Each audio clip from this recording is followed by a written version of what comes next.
Shavua Tov, le 13 Tishri 5748-1988, la météo a prévu à Brooklyn une grande tempête. Le 13 Tishri, c'était mardi, et mercredi soir, 14 Tishri, ça commence la fête de Sukkot.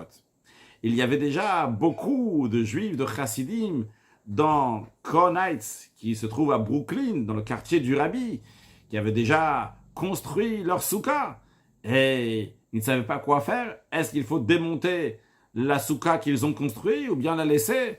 Et le secrétaire du Rabbi, Rav Leibel Groner, est rentré chez le Rabbi. Il lui a dit, il y a beaucoup de juifs ici dans la communauté qui se demandent est-ce qu'ils doivent démonter leur soukha vu qu'il y a une grande tempête qui est en train d'arriver.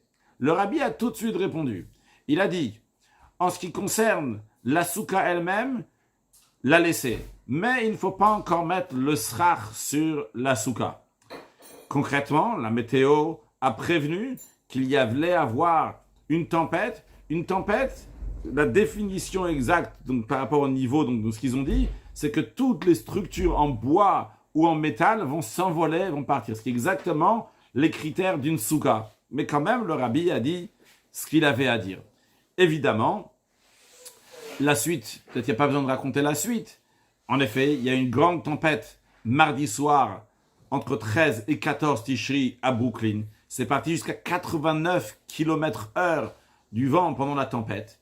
Mais tous ceux qui avaient construit la soukha, eh bien leur soukha est quand même resté, ne s'est pas envolé. Tous ceux qui ont mis du srach, évidemment, ça s'est envolé. Et encore une fois, tout le monde a vu comment ce que le Rabbi dit, c'est extrêmement précis. En effet, à nous de savoir, lorsque le Rabbi dit quelque chose, même si la météo elle dit comme ci, même si le docteur il dit comme ça, et même si la nature elle dit comme ça, le Rabbi transmet le message de Dieu. Et des fois, pas seulement il transmet le message de Dieu, mais des fois, le Rabbi demande à Dieu que les choses vont se passer de telle et telle manière parce qu'il a demandé que ça va se passer de telle et telle manière, ou bien parce que des Juifs ils ont déjà construit une soukha.